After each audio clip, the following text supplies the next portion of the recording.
Hello students. Today we are going to read the short story A Letter to God, written by G.L. Fuentes. The story starts with a description of a pastoral setting. The farmer and protagonist of our story, Lencho, has a house at the top of a hill. The position provides a pleasant view of cornfields at the bottom of the hill. The ripe corn promises good harvest. Think of Thomas Hardy, the eminent English novelist and poet of the Victorian age. All of his novels have pastoral or rural setting. The backdrops of his novels significantly shape his plot and his characters. It is quite the same with our present story. The difference is that this story is actually very humorous, while Hardy is famous for his serious writing. The farmer stands looking at the fields of ripe corn. He understands that rain would greatly benefit the crops. He keeps checking the northeastern sky for signs of a downpour. Soon it starts raining heavily. Lencho feels that it is raining money. Good rainfall means a good harvest and hence more cash. However, soon the weather turns bad.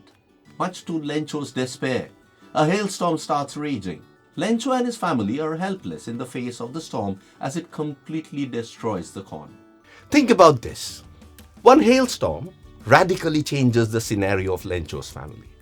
In India, which is a largely agricultural country, weather conditions very frequently bring farmers a lot of misfortune. The agrarian crisis refers to the increased rate of suicides among Indian farmers since 1990. Primarily, weather problems such as monsoon failure, floods and hailstorms are the reasons behind the agrarian crisis.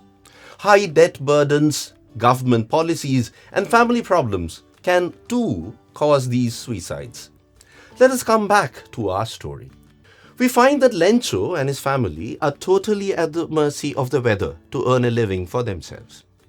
Lencho predicts they will go hungry that year after the storm ruins their yield. So they probably have no savings either. Lencho is now left with the hope that divine will help save them from starving. Lencho writes a letter to God the following Sunday asking for a loan of 100 pesos. The peso is the currency of several Latin American countries. The 100 pesos will sustain his family till the next year's crops are produced. Lencho labels his letter to God and leaves it at the post office. The employees at the post office have a huge laugh at Lencho's actions. They are also astonished by the faith of the farmer. So, they chip in some money as an act of charity following the postmaster's suggestion. However, the postmaster is able to gather only 70 pesos instead of 100. He then sends the 70 pesos back to Lencho, signing the letter as God. The postmaster looks at Lencho receiving the letter from the postman the next Sunday.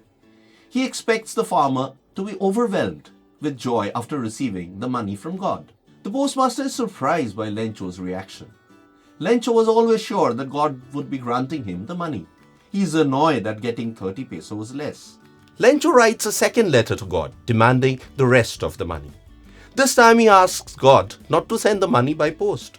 He suspects that the post office employees are corrupted and have stolen 30 pesos from him. Now let us think of a question which you can be asked from the text. Comment on the two letters that Lencho writes to God. To answer this question, closely follow the content of the two letters. God, if you don't help me, my family and I will go hungry this year. I need 100 pesos in order to sow my field again and to live until the crop comes because the hailstorm. God, of the money that I asked for, only 70 pesos reached me. Send me the rest since I need it very much. But don't send it to me through the mail because the post office employees are a bunch of crooks. Lencho. To answer this question, talk of the urgency in tone in the first letter and the demanding nature of the second letter.